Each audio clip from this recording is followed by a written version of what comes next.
সিরাজগঞ্জের উল্লাপাড়া পৌর শহরে সামান্য বৃষ্টি হলেই রাস্তা জলাবদ্ধ হয়ে পড়ছে। তিনপট্রি গলির মতো এলাকায় পানির সহজ নিষ্কাশন না হওয়ায় জনদুর্ভোগ হচ্ছে। দোকানের একপাশে মাটির বস্তা সাজিয়ে জনগণের চলাচলের ব্যবস্থা করছেন।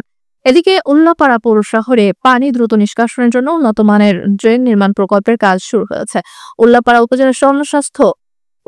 উপজেলা জনস্বাস্থ্য প্রকৌশল অধিদপ্তরের তত্ত্বাবধানে মোট 7টি ড্রেন নির্মাণ করা হবে, যার দৈর্ঘ্য 4270 মিটার এবং ব্যয় প্রায় 11 কোটি টাকা। ড্রেনগুলো পৌরসভার বিভিন্ন গুরুত্বপূর্ণ রাস্তায় নির্মাণ করা হবে। উল্লাপাড়া পৌরসভা প্রশাসক ও উপজেলা নির্বাহী অফিসার আবু সালেহ মোহাম্মদ হাসনাত গত 22 জুলাই সাঙ্গুলিপাড়া পুরাতন বাস স্ট্যান্ড এলাকায় মাস্টার ড্রেনের নির্মাণ কাজের উদ্বোধন করেন। পৌর নির্বাহী কর্মকর্তা মোহাম্মদ আশরাফুল ইসলাম ভূঁইয়া জানিয়েছেন, ইতিমধ্যে 3টি মাস্টার ড্রেনের নির্মাণ কাজ সম্পন্ন হয়েছে। 2টির কাজ চলমান এবং বাকি 3টি শেষ হলে শহরে জলাবদ্ধতা আর থাকবে না।